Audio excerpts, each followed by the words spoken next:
వీడు ముఖం చూడకూడదురా, ఇలాగా నేరాలు మోపుతూ ఉంటారు. అది వ్యర్థము. ఎదుటి వారిని మనం నిందించకూడదు, గాని మనం ఎదురు చూడాలి. ఎదురు చూసేవారిలాగా మనం ఉండాలి. వారి కొరకు మనం ప్రార్థన చేసేవారిలాగా ఉండాలి.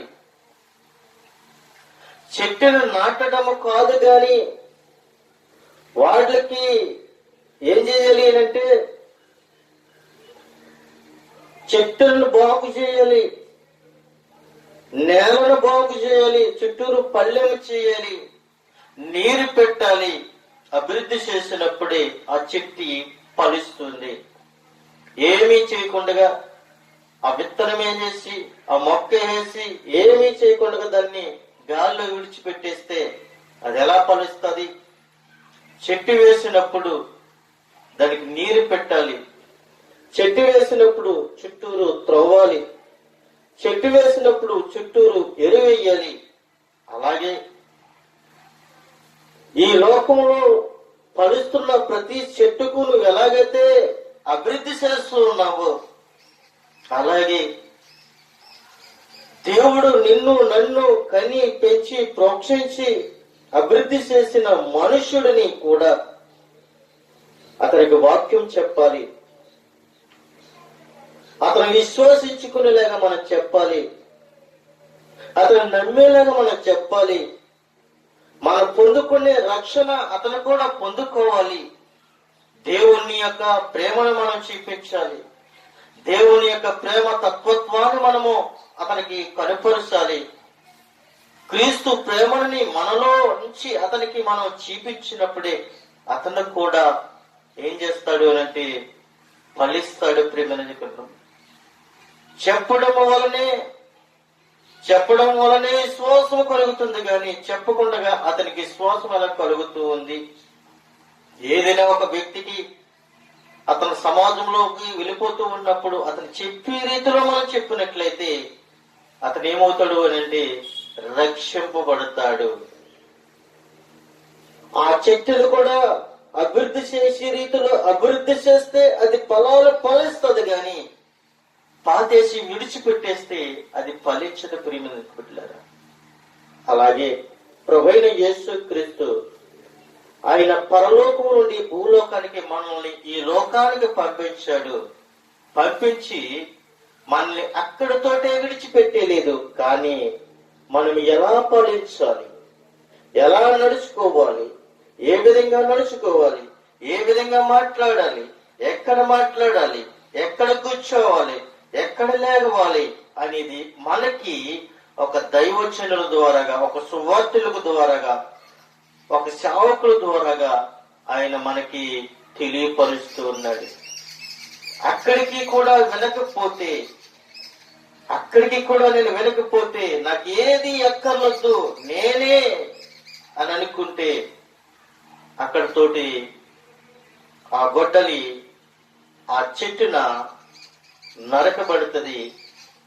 నరకబడిన చెట్టు అగ్నిలో వేయబడుతుంది. అగ్నిలో వేసిన తర్వాత ఆ చెట్టు మళ్ళీ కనబడదు. ఏం కనబడుతుంది అంటే బూడిద మాత్రమే కనబడుతుంది. ప్రియమైన దేవుని యొక్క బిడ్డలారా, అయితే గొడ్డలి చెట్ల వేరును ఉంచబడి ఉన్నది. అయితే మంచి ఫలములు ఫలించని ప్రతి చెట్టును నరకబడి అగ్నిలో వేయుబడును అనే విషయాన్ని మనము చూస్తూ ఉన్నాం. అయితే ప్రియమైన దేవుని బిడ్డలో ఒక ఉదాహరణగా మనం చూస్తున్నట్లయితే గొడ్డలి తుప్పు పడుతుంది. అయితే పదులకి పట్టకపోతే, దాన్ని సరైన రీతిలో లేకపోతే ఆ చెట్టు కూడా నరకబడదు. గొడ్డలి తుప్పు పడుతుంది. అయితే ఏం చేయాలి అనంటే గొడ్డలిని పొదును పట్టాలి. పొదును పట్టక మునుపు ఏం చేయాలి అనంటే దాన్ని అగ్నిలో కాల్చి ఆ యొక్క గొడ్డల్ని అగ్నిలో కాల్చి దానినున్న తుప్పుని దులిపి దానిని మళ్ళీ సాని పట్టి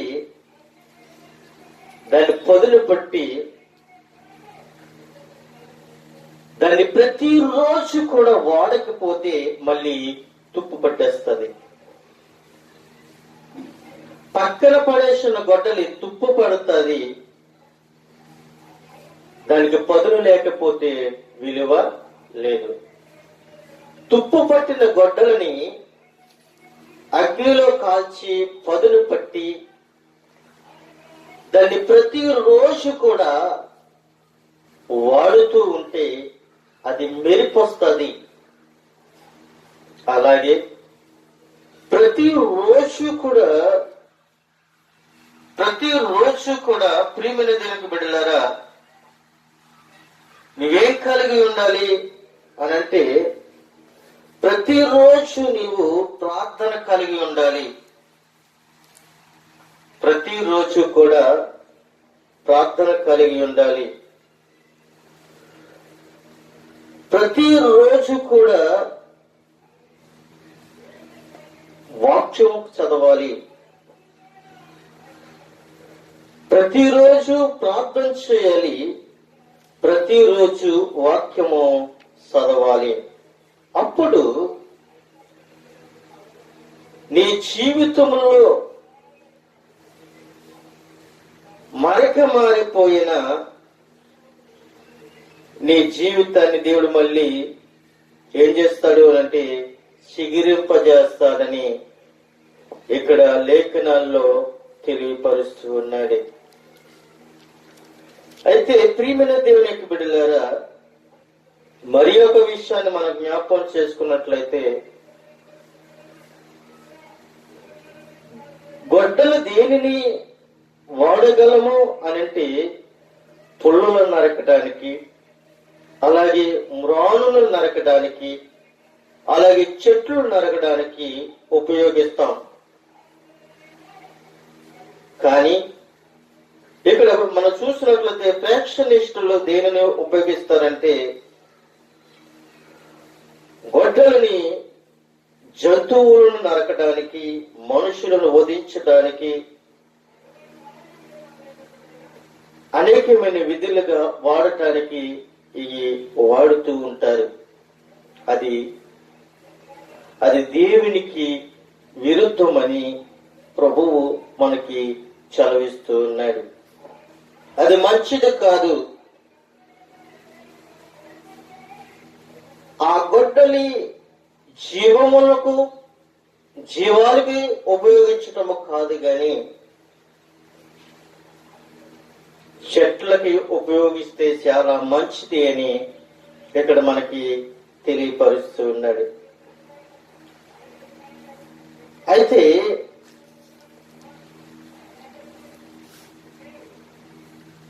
గొడ్డలని మనము మరి ఒక కోణంలో మనం చూడొచ్చు. ఎందుకంటే ఇల్లులు కట్టుకోవడానికి మ్రానులు నరకొచ్చు. ఇల్లులు కట్టుకోవడానికి మ్రానులు నరకటానికి ఉపయోగించవచ్చు. చూడండి ప్రియమైన దేవుని బిడ్డలారా, ద్వితీయోపదేశ కాండము 19వ అధ్యాయము